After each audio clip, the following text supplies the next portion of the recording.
And ulit naman, di ka nga din. Then, Din kan ka naman din. Sino din ay nagapuan di Kili? din nagapuan di Kelly, ay Kelly kat Abra. Pra. So,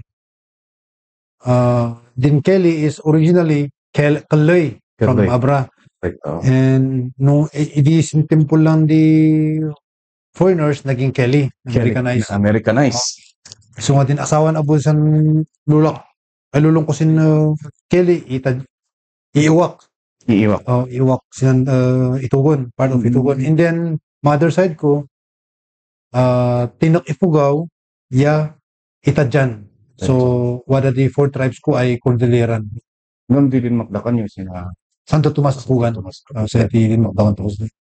Sa born and raised actually siya. So nga talaga, tubong bagyo ikan daw bagyo. And then, din apay nga, nakapuro din ay kan kanaay mo, sila yung nakadetermine na yung nakapuro ay kamanting kanaay di Tadyan niya. As in, Santo Tomas Gamin, talaga yung first language this day, sin medyo ano kapay lang, medyo kami di original ay si Person City. Ayo sin tim kundi gubat. So kang tanay di kalisidi. Sa di kaman na isanayan may ikali abo. Kang tanay di original ay settler gayang sumanda ay Sydney. And then di Apugan maiina sila tayo kung dito nga adiwang. Awari, before ay umid Apugan, malabasan ni Adiwang Road. Dalito ay Adiwang. And then, going to yung early days ninyo, how did you start yung martial arts? Paano kayo nahilig ng martial arts? Okay. After high school kasi, medyo talagang, after school, may mga nag-imbita sa amin para maglaro ng King Nugtar. King Nugtar, ti awag medyo idi. Tapos, nung nakikisali kami, and then, pumunta ako dito sa Baguio, sa city, may nakita akong Universal Gym. Doon na ako nag-interest para mag-training para sana may galing makipag-kinuktar sa amin. Pero yun pala is doon ko na na-develop yung skill ko. Nakita ko na parang gusto ko pala yung isang pagiging martial artist athlete. Kaya doon na nag-umpisa yung karera ko bilang isang martial arts. Universal Gym ni Sensei George Losada. Yeah, when? George Losada. So, nag-andro ka gayong panibang ni Coach George? When, so pimanti nagrurugya ka dyan, nag-train dyan gym na. Nung day gaya mo gym mat lang ni Sensei Edwin Alyong. Nung dati na panan ni Sensei Edwin, tinag-take over ni Sensei George, so nakiti-training ako di. And then after that, naging Philippine team akti Wushu. Sino mo kas lang niya mo paano nyo na-discover yung Wushu? Meron invitation going from Manila na sasali kami. So, we represented Baguio, bumuha kami sa Manila. Then may elimination na nag-gold medal tayo. And then that's the time na takpan tayo. Nakuha sa Philippine team ng Wushu. Sino yung mga kasabayan nyo na naging Philippine team? Yung mga nakasama ko sa Philippine team is yun, si Edward Flayang, si Joseph Pasiwat, Rex Merino, Marvin Sicuman, Rexel Nganhayna, yun, marami. At saka mga taga Iloilo. Mostly that time, kasama ko na athletes na Philippine team sa Wushu is mga taga Baguio. Cordelierans. Parang bakit kaya parang mga Cordelierans is medyo maano tayo sa combats? Siguro po dahil sa build talaga natin na mountainous. Pag maakit tayo, natadagdagan yung stamina natin. Tapos yung klima natin, maganda yung hangin, elevated siya. Kaya pag lumalaban kami sa Manila, lamang kami sa endurance.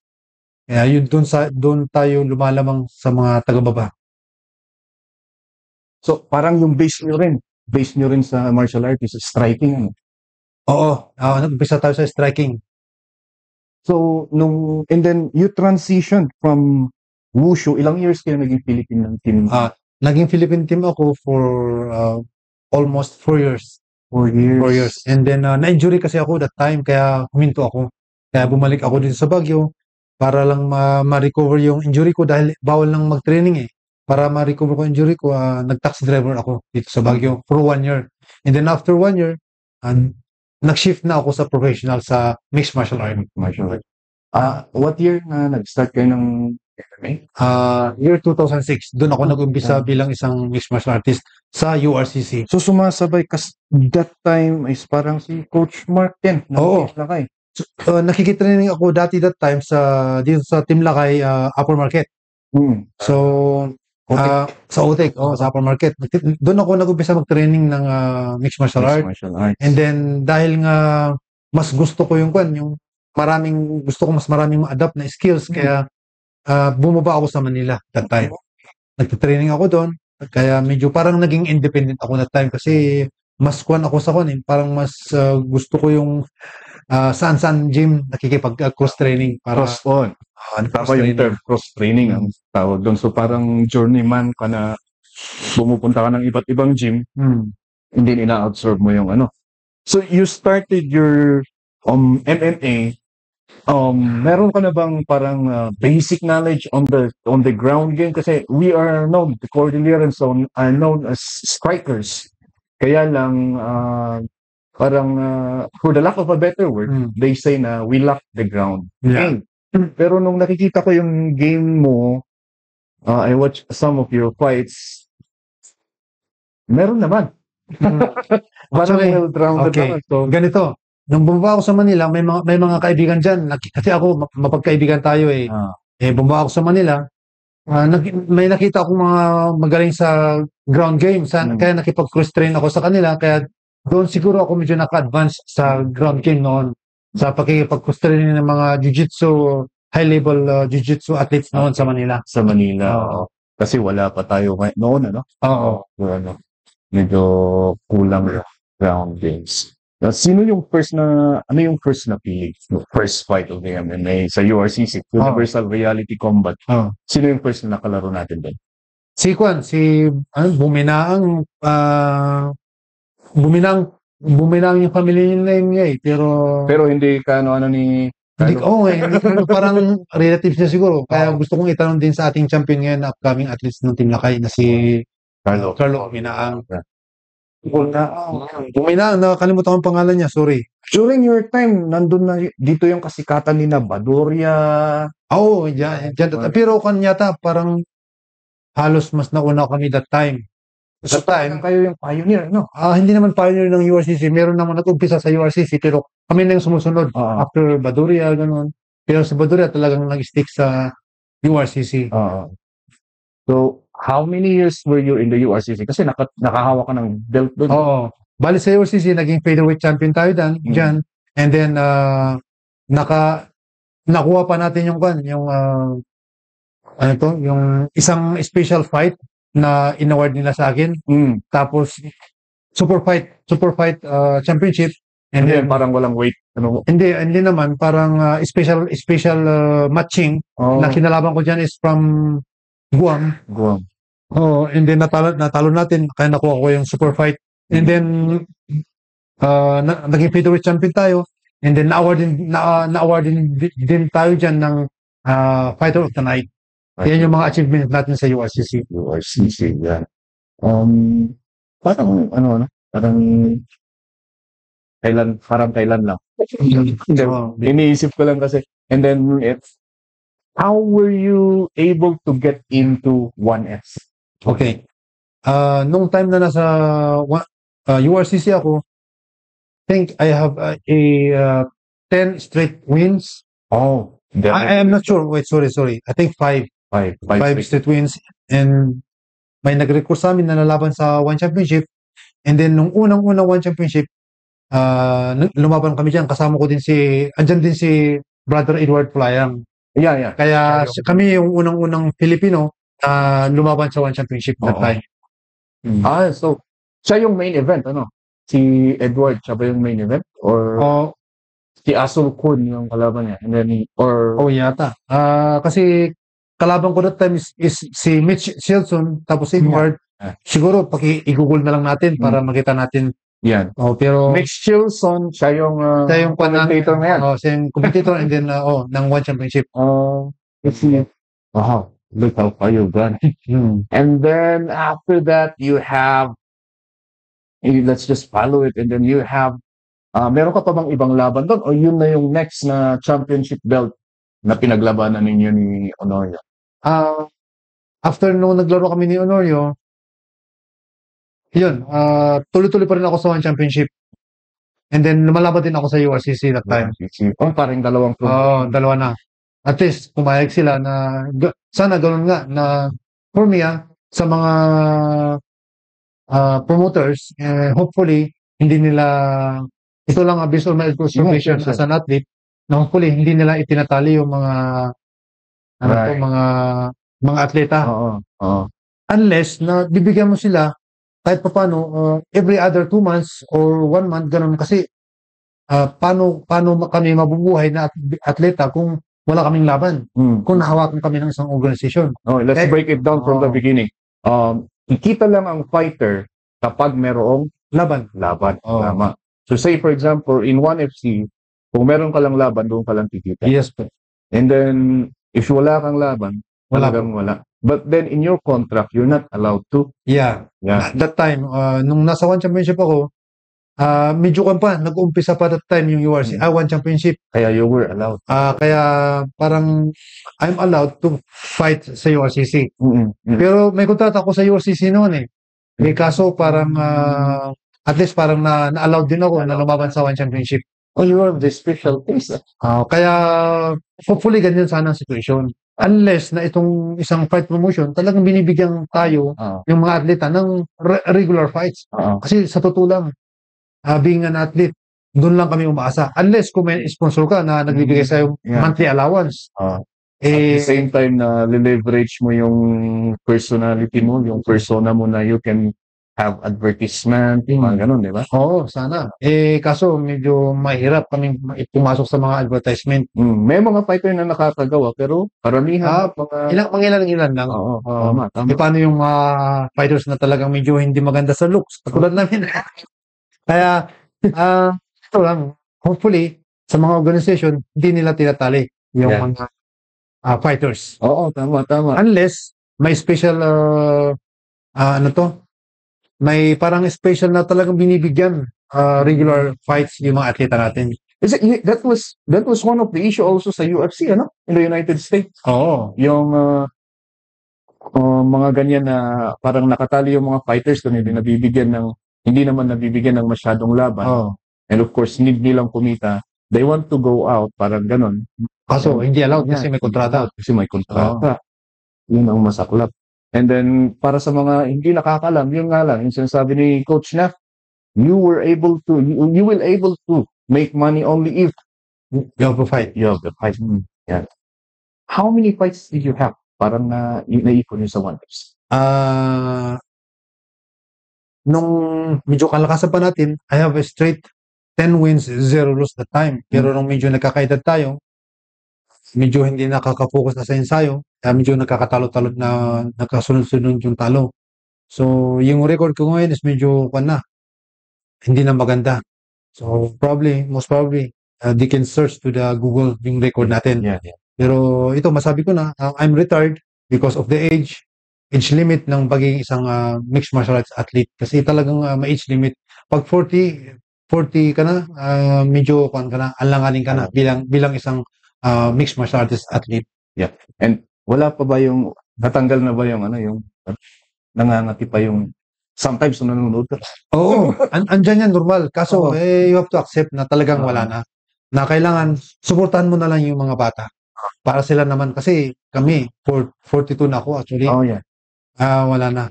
Pero yung utak, andyan yung knowledge. Yung gigil mo, nandun pa rin. Oo, andyan yung knowledge, yung igigil mo. Pero ngayon, at least nakukontrol ko na yung isip ko na time pass na for me as an athlete. Yeah. Kailangan sa mga kabataan naman ngayon. Suportahan yung mga kabataan para sila naman ang magrepresenta ng ating bansang Pilipinas. As a fan, the highlight for me in the mixed martial arts, because may dream din ako nung I have kumati UFC tapos mungot nga bag and hindi ko alam kung ano nangyari. Hindi natuloy yun anyway. The highlight for me was when you and Banario fought for the championship. Hindi ko alam kung anong featherweight, yeah, on One FC. Dalawang Igorot athletes. in an international promotion. And then, ipapan nila yung camera during the break ng rounds. Oh. Magsasalita yung coach sa kabila, Kanay. And then Sir Edward, yung corner mo doon. Oh. Bro, ganito. Uy, Kanay mo to. Uy, ang ganda, ang sarap. Yun yung pinaka-highlight sa akin. It's the best na parang you the two of you showed what Igorots can do. Yeah, in and an then international stage. yes, and then we are trying to show there the essence of sportsmanship. Yes, yeah. Kahit pares kaming Igorot, ipakita namin yung best namin kasi at least proud kami na pinakita namin na we are there representing Cordillerans. Kahit pares kaming Cordillerans, naglaro kami, pinakita namin yung skills namin. And then, siyempre, nanalo si Balnario, mas ma-point siya sa akin. Medyo mas magaling siya sa akin that time. He was better that time. And then, that time also I have to accept. Kasi yan po yung beauty ng sports. Kaya nga may sabing sports. And then, you have to always put also in your mind that always be a sportsmanship a person. Kasi bilang atleta, kailangan yung palagi yung ilagay natin sa utak natin. Kaya yan po yung isang advocacy na binuo ko na Maharlika Martial Arts Center. Yes. So, going there, can you share me about how you came up with the Maharlika Martial Arts Center? Ano yung mga programs doon? Okay. Nung nag-retired ako, I have a cousin and a friend. They invited me to manage their gym at Maharlika rooftop gym. Yes. And sabi ko, nung minanage ko, nag-isip-isip ako kung ano yung dapat i-develop para sa ating mga atleta. So nakita ko, okay, I have to make this one na hopefully this one in the future, it will be the umbrella of martial arts community dito sa Pilipinas. Yun yung dream ko lang dyan sa Maharlika Martial Arts Center. By the way, this is a non-profit organization na trying to promote martial arts fairly. Walang pinapaboran. Fair halimbawa, ngayon nagpo-promote tayo. So, ako yung nagmamatch. Tignan ko yung fight records, age, kung talagang identical na para maglaban sila na fair match, walang lumalamang. So, yun yung talagang number one na plataforma ng Maharlika Martial Arts Championship. Kasi, we have to bring out the best of the best dito sa Baguio. Pero yung vision ng Maharlika Martial Arts Center is hopefully national. So we started here in Baguio. Kaya yun, nagkakandak tayo ng promotions now. So meron tayong darating na promotion this coming October 26 dyan sa rooftop ng Maharlika. And then one of the platform of Maharlika Martial Arts Center is nag-welcome tayo ng mga clubs, different clubs, instructors para magturo dyan. So, dahil dyan, pinopromote natin, yung tayong mga Pilipino is magtulungan. So, meron itong isang instructor, sabi niya sa akin, Eric, paano kung nagtitraining kami dyan? Tapos, nakita ng kalaban namin, nagtitraining yung galaw namin. Sabi ko, Sensei, maganda nga yan. Pag halimbawa, sila din na nag-training, punta rin kayo, tignan nyo yung galaw nila. The point is, hindi nyo namamalayan, tumataas yung skills nyo. Kasi ang main purpose natin here is to represent Baguio. But the main is represent our country. Na mailabas natin yung best of the best para mag-represent ng ating bansang Pilipinas. Yun yung sinabi ko yun yung main vision ng Maharlika Martial Arts Center. You are offering free. Yes, we are also offering free trainings every Saturday at 4 to 6 p.m., Sunday 2 to 6 p.m. So free training that one. And then yung Maharlika Martial Arts Center is meron lang very minimal fees para namin masustain naman natin yung needs niya, pangkain ng upa, big, at saka mga instructors natin para may pamasahe din sila especially yung mga full-time instructors, it's still lively. Oo, kailangan din nilang kumita na pangkain, pangkriti, gano'n. So, pumunta ako doon one time. So, I think you saw the video of me having a wrestling match with the younger guy. Okay. Pero hindi yata nila alam na I'm on my late 30s na. Anong pangalan ng coach na coach ng wrestling na somewhat foreigner na taga Si, dyan. ano pangalan to, si Coach Gom. Yeah. I don't know if he thought na bata pa ako. Binabad ako. Wala na. After pagkatapos ng training, wala talagang hindi ko na kaya. So, yung sinasabi, I want to go back again kasi it's a passion also. Martial art is a passion. Yes. Yan. Maganda yung advocacy ninyo na ganun. And hindi lang MMA, ano, meron tayo, Yes. may nakita kong kickboxing Yes. ni Coach Tarjan. And then, we have, I think there's karate. There's also karate there. Karate. Dahil my principal there is trying to bring out every martial arts skills dito sa Pilipinas.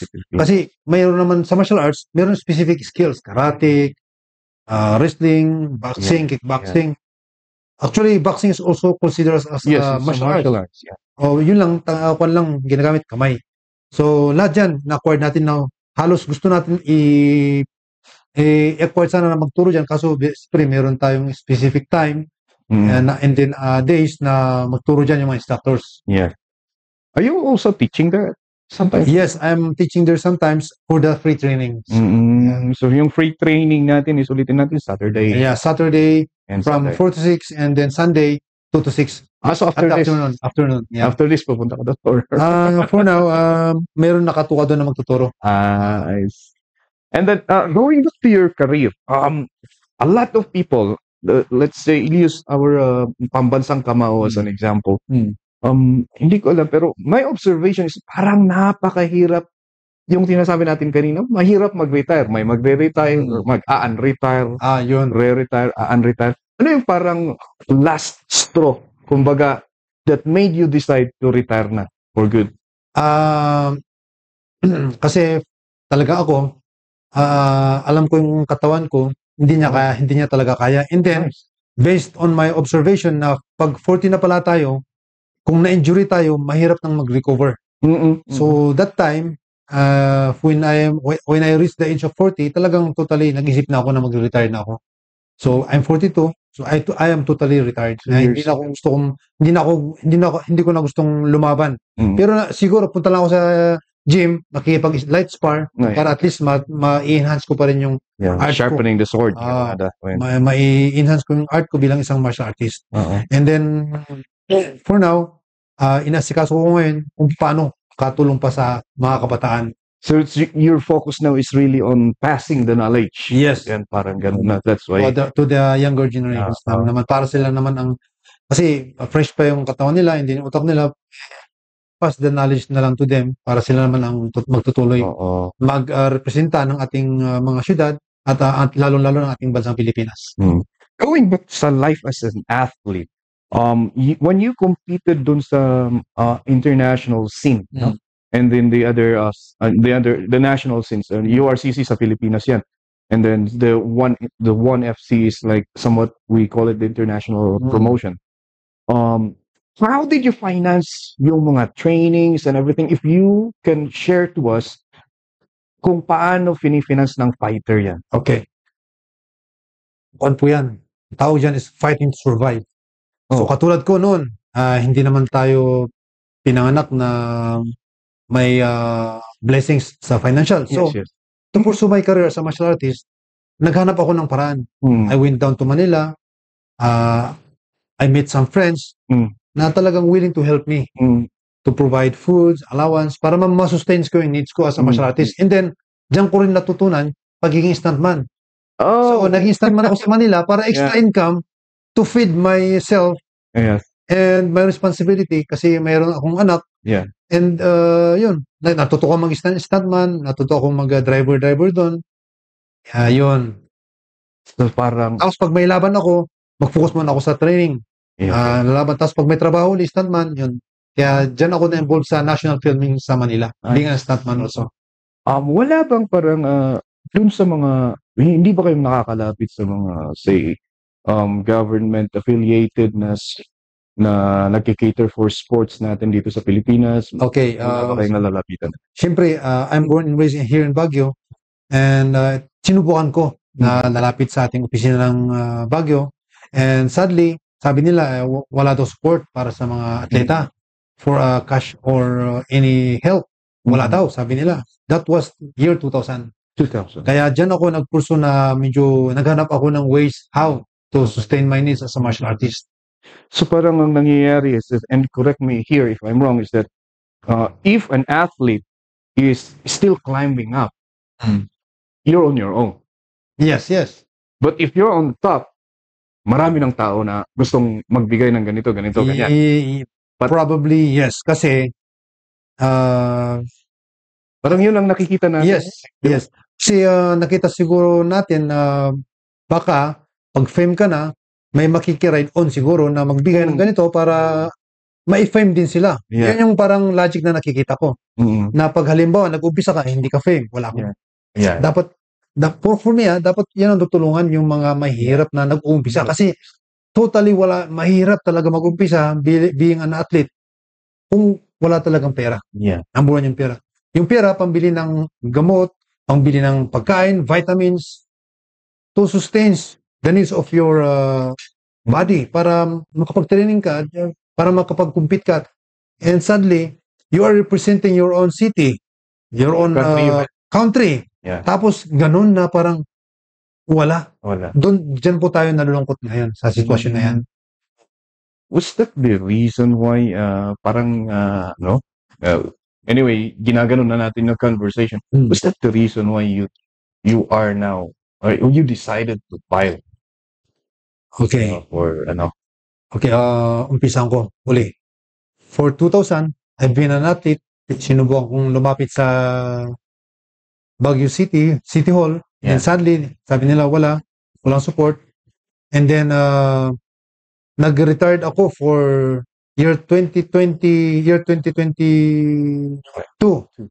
So, 20 years, medyo talagang kulang. Nakukuha natin suporta sa ating syudad ng Baguio. And you're the first-hand witness kasi you are an athlete yourself. Yes, I'm an athlete myself na na-experience ko na talagang walang suporta.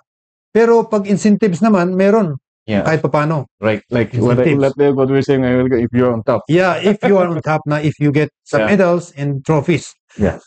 So in the beginning, talagang remedyo kami, nagre-remedyo. Ngayon, nag-retired ako and then I'm promoting martial arts fights sa mga young generations athletes. So, it's hard to promote also na kung wala kang finances. So, I'm trying to make a resource na maghanap ako ng sponsors to at least support my promotion. Yeah. So, yun, kahit paano naman, may sumusuporta sa atin.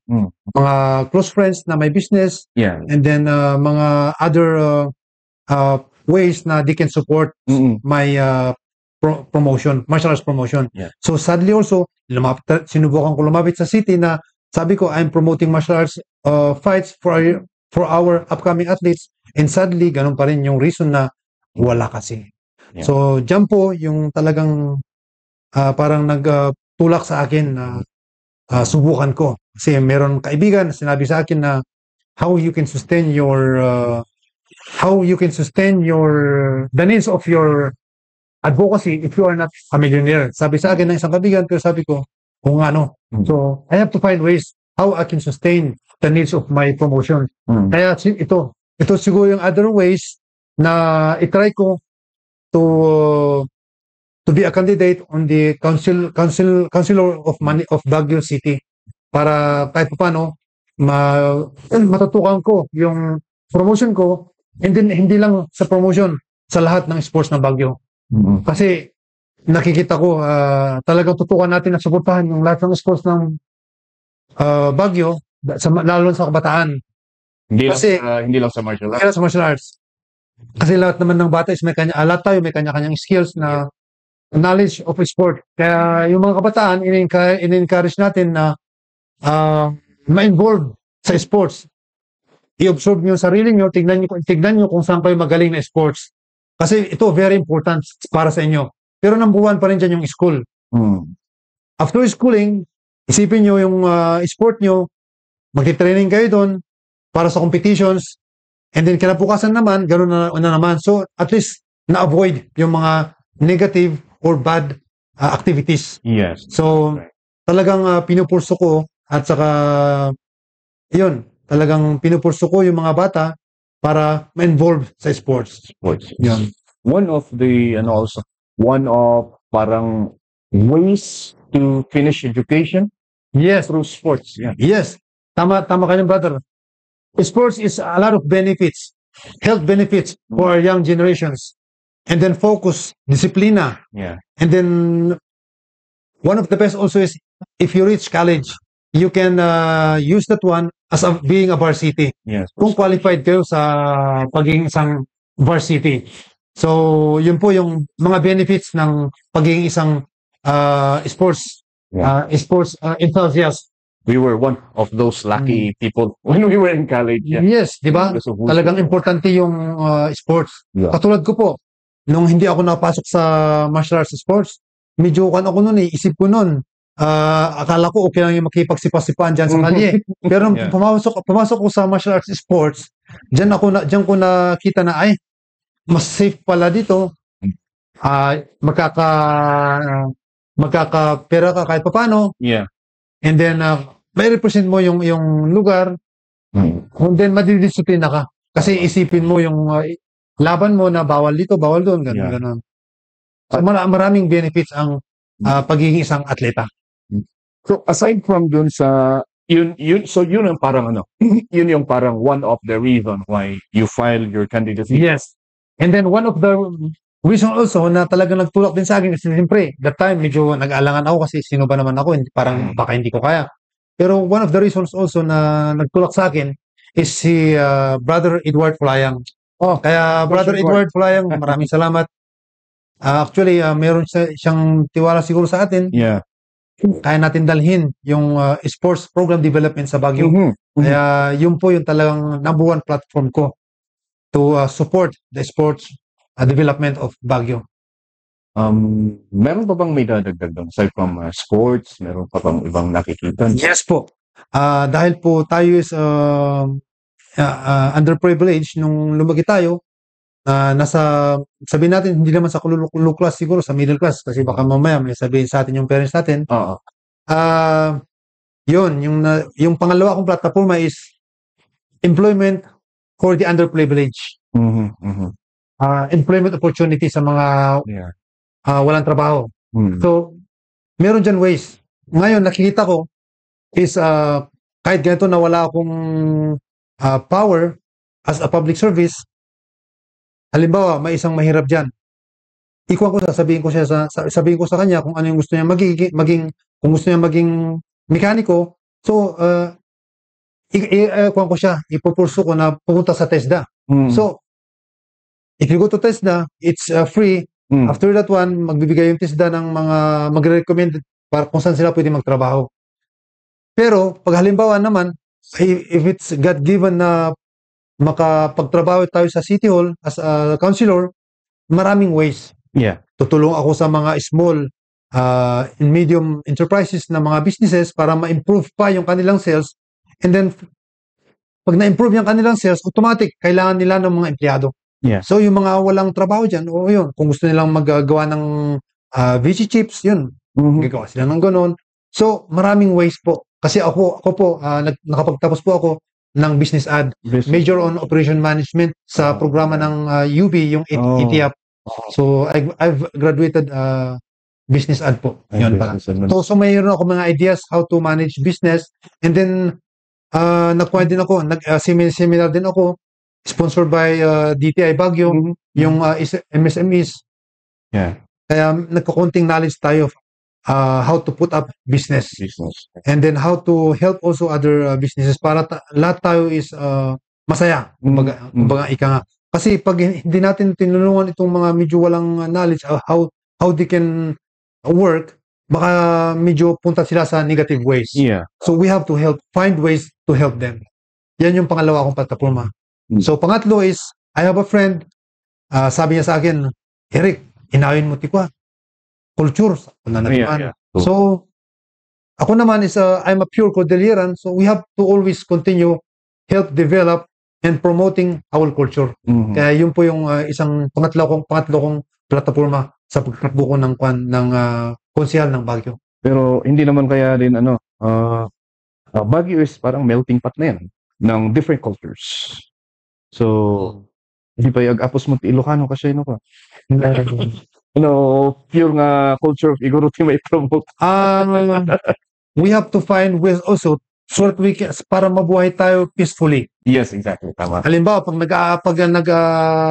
hindi ko, anong Tagalog nun? Pag nag-apos sila, they are welcome Nagtampo, also. yeah. Pag nagtampo sila, they are welcome also to promote their cultures here. Okay. But the original culture, but you have to understand na the original culture here is the Cordillera. Yes, Cordillera. Na we have to prioritize. Yeah. Pero pag mayroon naman extra active o extra days na mag-promote din sila ng kultura nila, why not? Kasi we have to make friends sa lahat ng sometimes nga kasi same thing. We are just one Filipino. Yep. Yan. Tama. Yan nga, yung tama yung sinabi mo kasi sometimes nga yung parang yung culture natin na we have yung gamin eh. We have yung managbabay na culture na which sometimes is we are being parang natatabunan tayo. But then Kaya kailangan maging boses. May maging boses. And then maybe I want also to let you know, brother, that my nickname is Kafagway. In running as a public service. Yeah. Kasi yung pag lumalaban ako, it's natural. Yeah. Pero inisip ko, I think it's no connection being a public servant kung natural. So nag-isip-isip ako. Ngayon inisip ko, ano ba yung original name ng Baguio? So ni-research ko. So the original name of Baguio is Kafagway. Yeah. That was 1500s that time. So Kafagway. So our friends also from Baguio before that time na mga Ibaloy, they make it Ibagyo. So naging Ibagyo. So that time also maraming mga panalito, mga foreigners, Americans, Castilla. Tapos palagi na lang na i-pronounce yung Ibagyo ng Baguio. So they make it Baguio. Yeah, pinasosyon. Parang yung Kelly. Parang yung Kelly. Yeah, nice. Parang ganyan, totoo yan. And then, additionally, Kafagway, boy. So, the word boy is, you can use me as a boy in the city council. Yeah. So, Eric Kelly, Kafagway, boy. Ang boy mo ng Baguio. Yeah. Alright. For now muna is ang boy mo sa Baguio. Yeah. Sana magdilang ang hill. Hopefully. If God's will naman, kasi hindi natin makontrol ang situation, nasa lumika na kung tama. ibibigay sa atin. Pero we have to do our effort also na ipaalam sa mga tao yung ating advokasya. For sure, if you reach other parties, may kukuha sa'yo, why did you decide to run as independent? Okay. Siguro po, dahil sa na-contribute natin bilang isang atleta na lumalaban tayo sa mga internationals, we bring out our city, representing our city to the international scenes, to the national competitions, and especially international, kaya na-recognize tayo ng mga higher positions. Yeah. So, they are asking me to join with them. And then, for example, punta ko sa kabila naman, mga kakilala, baka may sabihin yung kakilala. Yeah. So, in respect, sabi ko sa kanila, sir, ma'am, I'm just running, I'm a beginner. Practicing to be a public servant here in Baguio. So, siguro po, para walang masabi yung mga kakilala natin, kaya talagang ginawa ko yung decision ko na maging independent. May nagsasabi dyan na you have to have a money if you have independent. If you are independent, sabi nila sa akin, bahala na. Tingnan ko kung paano. Kaya sabi ko sa kanila, talagang nag-aaral ako. And then, kung naman I'm trying also to find ways, like you, brother, you invited me here. Kaya maraming salamat. And then at least this one, I can voice out for free my advocacy and my platform. How I can contribute to my own city of Baguio.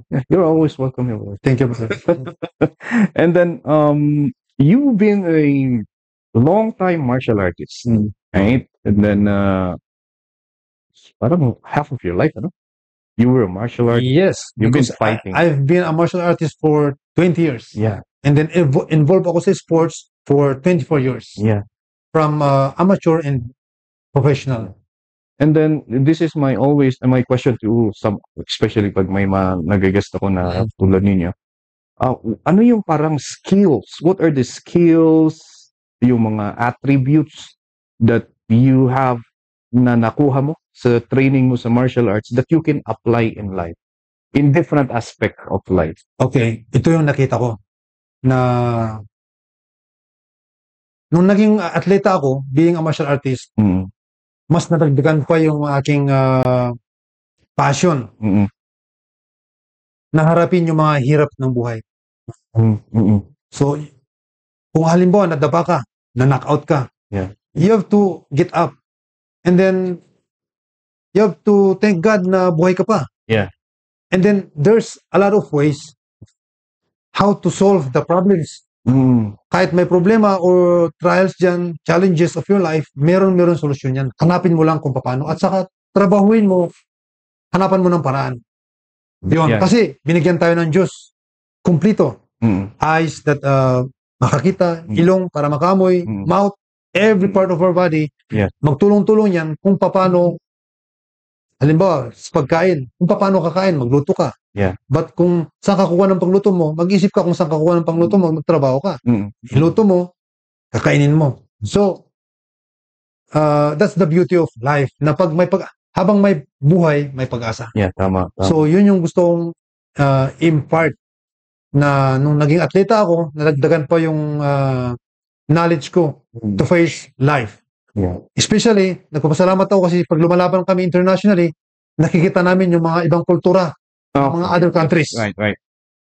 So, nakita ng kultura ng other countries, nagkakaroon tayo ng mga other ideas how you can contribute to your own place para maging kahit paano yung lugar aasinso or lalago or gaganda. Yeah. So yun, we have more knowledge about also the other cultures from other country. Yung hard work, ano? Yung Hard work, yan, yes. Talagang Yan.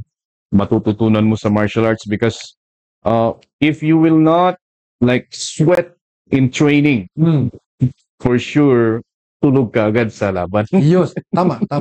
Na kailangan pag may harapi kang trials or laban or laban sa ring, kailangan mag-ensayo ka ng maigi bago ka harap. Kasi pag hindi ka nag-ensayo, baka saglit ka lang or wala kang chance manalo. Kaya kailangan mag-ensayo ka ng maigi para mananalo ka sa laban. Which is talagang in life is talagang ganun din naman. Yes. Walang magandang pangyayari sa buhay na hindi natin makukuha natin ng napakadali lang. Yes. Kailangan paghirapan natin ulit. Meron sa akin na kinuwento about okay, let's say the example of Henry C, the owner of SM. SM, yeah. So, nakwento sa akin, yung unang trabaho daw ni Henry C is nagpulot ng tayo ng kabayo sa luneta. Oh. Yun yung unang trabaho niya daw. Hindi nagpulot ng tayo. Inisip niya kung saan niya dadalhin. So, nag-isip siya kung paano magkakapira. So, naisip niya, daling ko sa Cavite. Para sa Cavite is farming kasi doon eh. Farm. So, dinala niya, binenta niya sa Cavite para maging fertilizer. So, naging pera. So, nag-isip-isip siya, ano kayong dadaling ko sa Manila para meron ako ng pera na naman. Sabi niya, nakita niyo mga grass? Sabi niya sa mga bahay-bahay doon, baka pwede ko linisin to. Sa akin na lang. Oh, sige. Siyempre gusto ng mga bahay-bahay kasi para malinisan. So, kinuha niya yung mga grass. Ngayon, dinala niya naman sa Manila. So, back and forth, nagka-generate ng income without puhunan. So, yan yung pinakamagandang knowledge na isipin natin kung paano. Yeah. Yun. Kasi being an entrepreneur, yun yung magandang example na how you can generate income without puhunan. Pero problema ngayon, siyempre medyo mahirap na kasi lahat ng tao ngayon kailangan kikita. So yung isang kukunin mo na isang bagay, mayroon din mga may-ari niyan. Para din kikita, ibilin mo din sa kanya para naman kikita siya. Para lahat masaya. Para lahat everyone is happy like that. Tama. Ngayon, kung isa-summarize natin yung parang buhay mo from being a martial artist to being now trying to yung advocacy mo running your advocacy on the promoting martial arts sa Baguio, and then right now you're trying to buy an office in the City Hall Council. Parang ano yung parang kung isa-summarize mo siya is ano yung parang formula na ginamit mo to achieve those success? Napakaraming success. You've been fighting for international arena and then you are now doing this. Ano yung parang formula for success mo in achieving those ones? Kung may hirap sa iyong buhay, kailangan tatayo ka pa rin. talo ka, tatayo ka pa rin. Mm. Kung na-knock out ka sa buhay, tatayo ka pa rin kasi yun nga sabi ko, habang may buhay, may pag-asa. May- Kasi pag patay ka na, wala nang pag-asa. Mm. So, for me, in every challenge of our lives, meron solusyon yan. Mm. And then you have to find what's the solution. Yeah. Yeah. And then be strong Mm. to face the challenges of your life. Yes. Stay strong and then trust also to our Creator. Just natin. Tama. And balik lang ako dun sa international, dun sa professional career ninyo. Meron ba kayong parang na-sustain na injuries during those times na parang until now is lingering na? Yun nga po. Nung nagka-injury ako, when I was at my 30s, yung injury ko sa singit, natagalan. Kaya inisip ko how much more na ganito na tayo, 40 years old. Meron ako maliit lang na injury, natagalan. Maliit lang na, matagal mag-heal. Matagal mag-heal dahil sa yung nahinto na yung growth system natin. Ayan. When you are reach the age of 40, talagang that's the time na wala nang lumalaki or nagbi-build ng mga muscles, buto, and then that's the time na na tayo. Parang hanggang dyan muna, hanggang nagde-degrade na. Pag 40s, tumatanda na, pag 50s yun, hanggang 60s, hanggang nakukulubod na. That's the beauty of life. Sa medical field for the athletes, I don't know if you've been able to see yung mga ginagawa sa ngayon sa United States for the athletes, na parang yung mga stem cells, yung mga ganun. Meron ba dito sa Pilipinas? If meron, is it affordable for an ordinary athlete? Dito, hindi ko alam kung meron, pero kung meron man, mahal yan, panigurado. Yung namin, situation namin, pambili ng pagkain, pag atleta, medyo mahirap na. Yung mga beginners. Para sa akin naman, is meron ways. Meron mga natural ways. Yeah. Like you will eat healthy foods, iwas bisyo, and then focus on the trainings, iwas injury. Yeah. And then, meron naman tayong internet. I-google mo kung ano yung kailangan ng katawan mo na natural food. Parang, halimbawa, if you need more proteins, just eat meat, beef, ganon. Pag if you need vitamin C, yun, mga lemon. So, meron mga natural resources na pwede natin intake para sa katawan natin. Na hindi kailangan ng stem cell. Pero sa States kasi, napag-aralan ng science yan na shortcut para lalakas ka kaagad. So yung nangyayari sa mga athlete ngayon is you have to do your own research. Yes. Parang, yan ang nangyari sa akin nung nakita ako. So yun ang yun ang style mo. Wala kang nutritionist, nag-advise. Wala po. Wala kang therapist, parang tingnan mo paano kaya ito mag-heal, research sa internet. Wow. Wala po. Kaya the natural. Natural. Oh my God. And sa movie, because I saw one of your I saw one movie. Yes. Na ikaw ba yung parang one of the main cast na ginawa namin na movie. Ano yung title na nakalimutan? An Errand Film. Yeah. So yung main actor doon is Sed Lucero. Directed by Dominic Baker. So yan is one of the entries sa Cinemalaya 2024. So at least we have a award, which is the best editing. Yeah. And yung best actress yata dyan, si Miss Madam Marian Rivera. Best actors, yung mga known na sikat na talagang patikan sa pag-aarte sa taga Manila. Did you have parang training sa acting before ka na sumabot? No, for me kasi being an actor is sometimes kailangan nasa passion din yan. And then pag nasa passion, you have to training also. How to act, how to parang isabuhay mo yung buhay ng isang tao na gusto mong isabuhay. So parang method acting na sabi nila. Ganun po, ganun. Tapos talagang iarte mo na talagang isa puso mo. Tulad ko, martial artist athlete. So nasa puso namin. Yeah. Talagang passion na mag-training kami. Mm. Pero kasi ako parang ginawa kong alternate job Yeah. dahil nga po wala tayong nakukuhang suporta sa ating local government. And it's not just local government, it's national. National. Sad to say, pero it's truth na medyo kulang yung kanilang suporta. Marami tayong napupuna. Well, we've been staying in the side of the sports also for quite a while. And yun nga, nakikita din natin yan. Though, parang, let's just say, kulang ang aking karanasan to give comments. But, if I'm going to summarize mga experience ko and yung mga nakita ko, I would agree with you. Talagang, yung sinasabi natin kanina na, they don't know you when you are starting. And then, they cannot even see the sacrifices na ginagawa ng isang athlete. Ang daming sakripisyo. But then, if you're on top, doon na. Marami ka ng fans, marami nang nakakakilala sa'yo. And then, kapag natalo ka na naman, parang yun, love and hate ang relationship ng mga athletes sa mga tao eh. Yan nga po eh. Yan nga pong parang nangyayari na hopefully, it will change. It will change, yeah.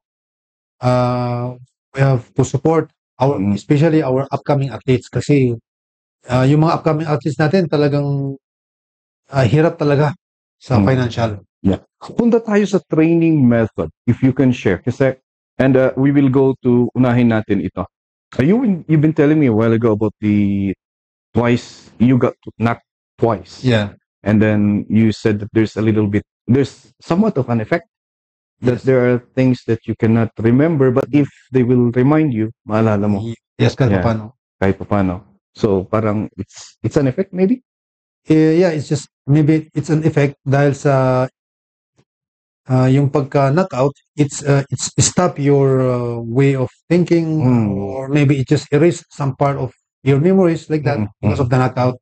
Pero hindi naman lahat, pero meron lang mga kunting percentage na nakalimutan dahil sa pagka-knockout. Yeah. And then, would you, because when we were training, when we were young, nung, syempre, nauna na kayo, and then, when we were training, talagang gym war yan. Wala kang mouthpiece and wala kang sometimes, and then you talagang go full sparring. So what's your opinion on that? Because some of the fighters I know, mas maganda daw yung light sparring. Parang light sparring yung ginagawa daw sa Thailand is, I don't know if it's true. Light sparring and then doon kayo magpo-full sa totoong laban. And then others will say that at least dapat meron tayong hard sparring. So what do you do in your For me, based on my experience, nung atleta pa ako, there's a time that you will do the light sparring. So there is also a time that you should do the hard sparring para ma-experience mo yung pain and then makita mo yung proper power ng iyong sparring. So in 1 month at least there is a twice na parang heavy sparring. Tapos sa weekly naman is kahit papaano meron light sparring ng once a week or twice a week. Yeah, for proper technique delivery. Yes, for development. Kasi pag weekly naman na may hard sparring, baka mamaya ma-injury tayo. Yeah. Especially kung halimbawa, depende kasi yan eh. Kung halimbawa, kung halimbawa, sabi mo ng 10 days before the fight, avoid ka na sa hard sparring. Kasi baka ma-injury ka pa. So, light sparring lang. Memory ko, and then para may apply mo yung technique na gagawin mo sa yung laban na darating. Kasi for me, I have like less than 10 amateur fights. Mix na yun, kickboxing and sanda. Ang maalala kong injuries na nakuha ko, which is iniinda ko ngayon, gym sparring. Because we go full hard. Talagang, kaya, yun, as much as possible, kahit twice a week. I mean, yung full sparring is kahit twice a month. Yeah. Kasi, pag weekly mo yan, wala na. And sa what would be your advice on the weight loss? Paano tayo magpapababa ng timba? What was the best way? Okay, what I'm doing is when I'm cutting my weight at night, iniiwasan ko yung mga kanin sa gabi. So more on protein. Makasalanan talaga yung rice. Rice. Carbohydrate yan eh. Yeah. Carbohydrate. Tapos, pag sa umaga naman, ah, kunting kanin lang. Para kasi kailangan din natin yung carbohydrate para Ay, konti lang. may lakas naman yung ating katawan. And then pag lunchtime, kasi medyo napagod ka sa umaga, and then you have to face training at the afternoon.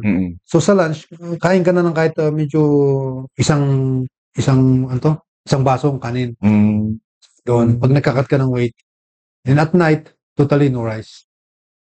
Yung naririnig ko noon, classics. Yung mga ganyang style, medyo parang last resource. Nandun sa parang water weight na yun. Oo, parang last resort mo na kung hindi mo makuha yung timbang mo pag malapit na yung laban. Yung iba, naggamit na ng mga ganyan, classics. Naabutan mo ba yung nung binago ng 1FC yung weight cutting process nila, hydration test? Naabutan ko yan. Maganda siya, yung hydration test kasi pag halimbawa kami pag kami mga atleta ng One Championship, iniiwasan nila na walang magtutotally cut ng weight ng gusto. Kasi pag nag-cut ka ng weight ng gusto, masisira yung sistema ng katawan mo. Katulad nung nabalitaan natin na sobrang nag-cut ng weight, namatay. Kaya dyan nila pinursu yung chance para ma-implement nila yung ganong sistema. At the same time, pros and out daw? Masyadong yung mga nag-reduce. Oo. Kasi madi-dehydrate ka eh. Pati utak mo madi-dehydrate. So it's not good. It's not good for the health. Yeah. Kaya maganda yung ginawa ng One Championship na sistema para for the health benefits of the athletes. Maganda rin ba kaya pwede kayang i-adapt natin mga combat sports natin? Pwede. Kaso, meron yung kwan dyan, yung ang tawag doon, yung bibilin mo yung aparatos para ma-check mo yung hydration test ng mga atleta. Because even in the amateurs, especially boxing, sa DepEd boxing, meron na tayong mga naririnig na cases ng death. Ganyan. Dahil sa over reducing. Yes, and I think, that's one of it. Yung over reducing ng mga athletes natin. And then pupunta tayo dito. I'm taking the chance here kasi you're one of my idols. And say for example, there is one kid na pumunta sa inyo and then nag-ask, zero knowledge siya in terms of martial arts, but then nakita niya yung laro ninyo and then he wants to become an MMA fighter. Ano yung parang the best na uunahin niya in order for him to develop fast? Ano yung parang style na uunahin niya? Yeah. Na uunahin niya as a martial artist? Grappling or striking? Mas maganda. Ganito. Yung bata, depende kasi yung build pagka raise niya or build ng katawan ng bata. Meron, pag halimbawa yung bata flexible and then passionate siya sa grappling, so he can start in the grappling. Tapos pag lumalaki na siya and then if he want to compete in mixed martial art, he must train sa striking naman.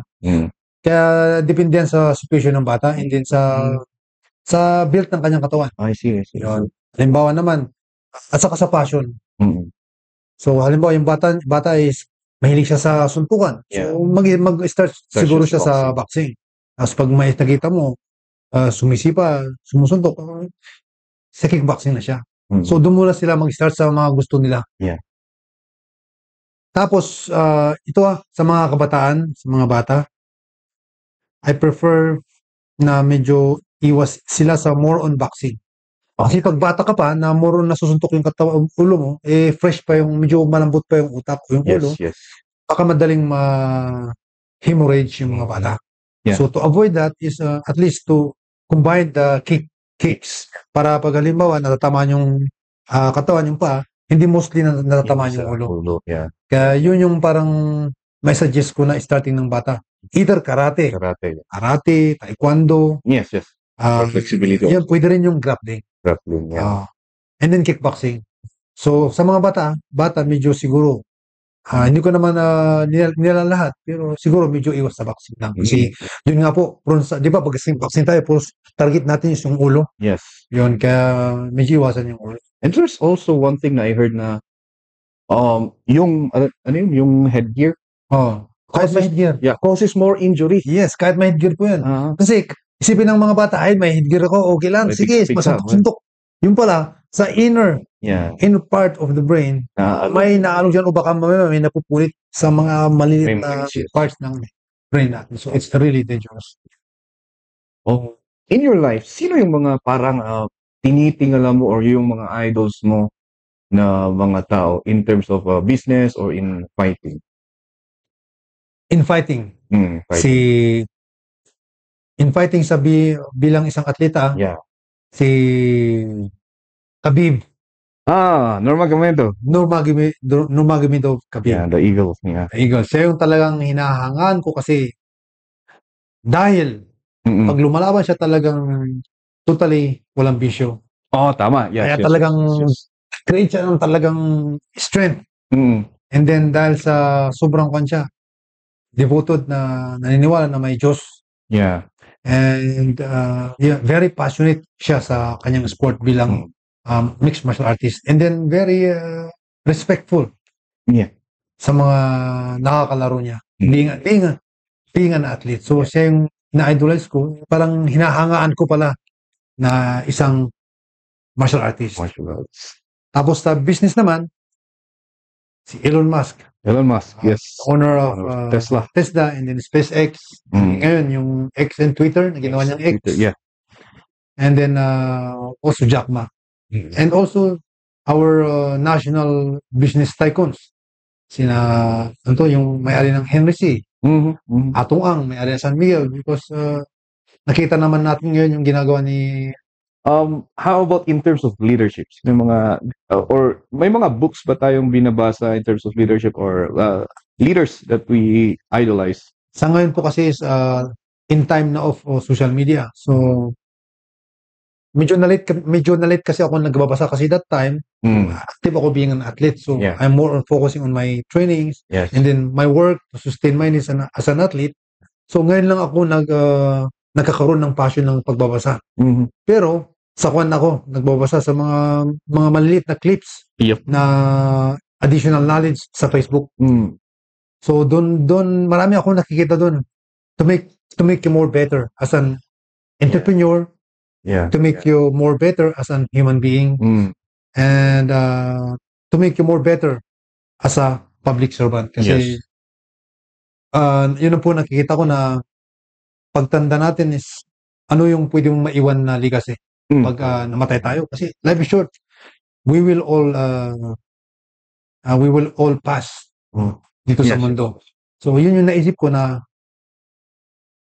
pag namatay ako, ano yung pwedeng maiwan kong legacy na kahit may negative na part of my life na naikwento-kwento nila, it's normal. We are just human beings na sometimes we make mistakes. So hinahanap ko din yung paraan kung kahit paano yung negative na sinabi sa akin, pag nawala na ako, may positive pala na, ay, kahit ganito pala siya, may nagawa siya. Yun yung hinahanap ko ngayon. So, that's why, I'm trying to be a public servant. Para kahit paano, medyo mas malawak yung matulungan natin. Yung gusto natin advokasya is magkaroon ng power. Yes. Kasi, ahanin mo yung advokasya mo nga, yung plataforma mo, wala kang power.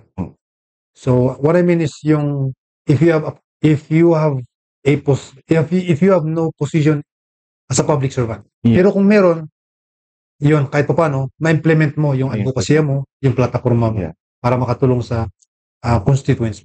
Win or lose, are you guys still continue this one? Yes, of course. Part of your life. Because Maharlika Martial Center is he is wishing he would want to be the umbrella of martial arts community, Baguio. Not just Baguio but entire Philippines. Okay. So yan yung main vision ng Maharlika Martial Center. But yun nangangarap lang siya na ganon. Yung parang siya yung maging magbabalance sa martial arts community kasi Maharlika Martial Center is a martial arts, focusing on martial arts. Kaya yun yung sana hangad niya na maging umbrella para siya yung magbabalance sa mga situations. Yeah. Tulad natin, yung umpisa natin dito sa Maharlika. Nagpapalaro tayo. We are conducting amateur fights. So, we are acquiring different teams, different clubs na kung gusto nila maglaro dito. And then, we are doing our best para ma-match yung fair match talaga na wala kang pinapaboran. Wala kang pinapaboran dyan. And then, pag nag-sparring sila, meron tayong mga judges na talagang wala din pinapaboran. Para talagang ma-bring out natin dyan kung sino talaga yung nagpakita ng mas mahusay at nanalo sa competition na yan. Tama. And then, yun nga po, yung main vision niya is to trying to unite every Filipino martial artist community para tayo magtulungan. We have to leveling up each other. Tulungan tayo tulakan. We have to eliminate yung kasabihan sa atin na crab mentality. Na kung may sumisikat, you will do your best para hatakin mo. Sana tanggalin na natin yun. We have to elevate kasi ang target na natin is international fights. Not just here. We are helping here each other. Tulad nung ginawa namin ni Honorio Banario, naglaro kami. So, ginawa namin yung best namin. So, mas best si on that time, si Honorio. So, he is more capable to represent our country than me. Ganon. So, ganyan yung gagawin natin dito sa sistema ng Maharlika Martial Arts Center. Select natin yung best of the best para yung mas knowledgeable or yung mas may kakayahan i-represent ang ating lugar, siya yung magre-representa. Tapos yung natalo naman is, he will do his best para ma-inspire, para tataas din naman siya. Yes. In losing, you will learn. That's right. That's right. In losing, that's the point. Because I don't know, I would like to keep you here longer, but then baka may iba pa tayong engagement. So, yung mga message na, ano yung parang final message natin sa mga kabataan and to all your avid fans and supporters? Yung ating masasabi sa mga kabataan, unang-una, please po, ma-involve kayo sa sports. Any kind of sports. Kasi ito po makatutulong para sa inyo yan, hindi para sa amin. Halimbawa kasi niyan, after school nyo, maisip nyo na, ay, pupunta kami magtitraining ng ganito. Basketball, chess, or any sports. Combat sports, ganon. So after school, nagtitraining kayo doon, napagod yung, sa school, napagod yung utak nyo sa pag-aaral, and then punta ko sa sports, napagod yung katawan nyo sa pagiging mga physical activities. So napagod kayo both mental and physical, uwi kayo, maganda yung tulog nyo. So naiwasan nyo yung mga negative things. And then, kinabukasan, yun ulit. Nauulit-ulit na ganun. So, matadirect kayo into good ways, into good path. Kung na-involve kayo sa sports. And then, maraming benefits yan. Pag nagkolehiyo naman kayo, you can use it as a varsity kung na-qualify kayo. So, sa mga fans naman, hopefully, we will continue support our upcoming athletes. Kasi, kailangan po nila ng suporta. Kahit man lang yung sabihin mong good luck or wish you all the best, or if you have a bit blessed ka na may pera ka, you can support some athletes na it's a blessing to them. Magagawa pa nila yung best nila. Kaya hopefully sa mga fans, we will continue support our upcoming athletes at maraming salamat din po sa mga fans ng every sports. And that's it, everybody. You've listened to our conversation with Eric the Natural Kelly, now Eric Kafagway Boy. Thank you so much. Thank you, brother. Thank you. Thank you. I'm a fan. If you find any inspiration in this, we have done, and you have done your noble part. El Maestro Speaks Podcast.